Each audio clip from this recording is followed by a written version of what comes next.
I want to begin with something uncomfortable. For last few years, I have taught and researched what we call evidence-based design. I have written about it, I have advocated for it, and yet, even now, after all this time, I still catch myself questioning it. Not dismissing it, but questioning. Is this really the right direction? Does following evidence lead us to better design or only safer design? Does research clarify imagination or quietly narrow it? I do not ask these questions to reject evidence. I ask them because I refuse to treat evidence as a formula, and I suspect many of you have felt the same quiet doubt. Today, I do not want to explore how to apply evidence, but what happens when evidence actually becomes design. Because evidence by itself produces nothing. It gathers meaning only through context, negotiation, and judgment. And in that gathering, creativity does not disappear, it shifts. Let me begin with why the idea of applying evidence is so attractive. When we say something is evidence-based, we invoke a powerful set of promises: clarity, safety, legitimacy, defensibility. In education, in practice, in funding proposals, like evidence-based often sounds like correct. And it matters. Research protects people. It grounds our decisions in something beyond intuition alone. We should not dismiss that. But there is a difference between evidence as guidance and evidence as instruction. Guidance invites interpretation. Instruction demands compliance. And the more we treat evidence as instruction, the more we risk collapsing design into execution, turning a creative act into a procedural task. This is where Donald Schön becomes essential. Schön described design as a reflective conversation with the materials of a situation, not a script, not a set of instructions, a conversation. In his studies of architectural education, Schön observed that designers do not simply receive problems and solve them. They frame problems. They name what matters. They ask what kind of situation this is. And then, as they work, the situation talks back. The sketch resists. The material behaves unexpectedly. The client changes the question. In response, designers reframe. They shift, they interpret again. This is not failure. This is the structure of design itself. Consider this. Two designers can read the same peer-reviewed paper about light or circulation or acoustic comfort.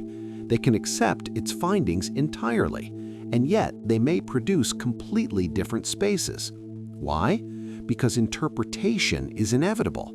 Context differs, materials differ, ethics differ, and the path from knowledge to form cannot be walked without judgment. Creativity emerges here, not before evidence, but inside it. Now, let me introduce a second framework, actor network theory and the idea of translation. Michel Callon used this word to describe what happens as knowledge moves through a network. Evidence does not travel intact. It moves through researchers, through designers, through clients. It passes through building codes, budgets, and contractors. It is interpreted by operators and reshaped by users. At every node in this network, meaning shifts. Nothing is simply passed along. Everything is filtered, negotiated, prioritized. Evidence is not a stable object. It is a moving negotiation. And here's what this reveals. The myth of pure application cannot survive the reality of practice. There is no direct line from research to space. There is only translation, repeated, contested, ongoing. If translation is unavoidable, then we must take it seriously as a creative and ethical act. Recent work in HCI education by scholars such as Olison and Taylor has explored what it means to treat translation not as a secondary step, but as the core of design. To translate evidence is to decide what matters most, what can be adapted, what must be protected, what can be let go. This is not administrative labor. This is moral labor. When a designer translates research into space, they are making choices about who is prioritized, what discomfort is tolerated, which trade-offs are acceptable. They are shaping consequences. Designers are not neutral carriers of data. They are moral agents. And this is precisely where creativity becomes inseparable from responsibility. Not creativity as freedom from evidence, but creativity as the capacity to translate evidence into humane, situated, meaningful space. I see this tension often in teaching. Students want answers. They want to know, what does the evidence say I should do? And I understand that desire. It offers safety. It offers certainty. But if we teach only answers, we do not teach design. We teach compliance. Good evidence-based education must teach judgment. It must teach students to question evidence, not to dismiss it, but to situate it, to ask, where was this studied, who was included, what was measured, and what does it mean here, in this context, for this user?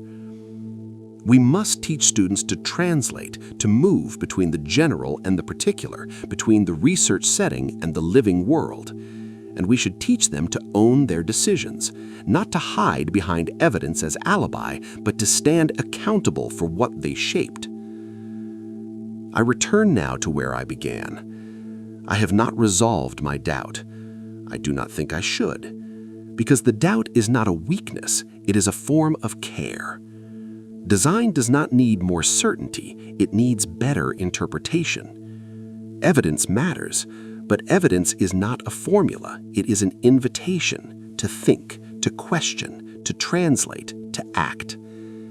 Creativity in evidence-based design is not freedom from research, it is freedom within research.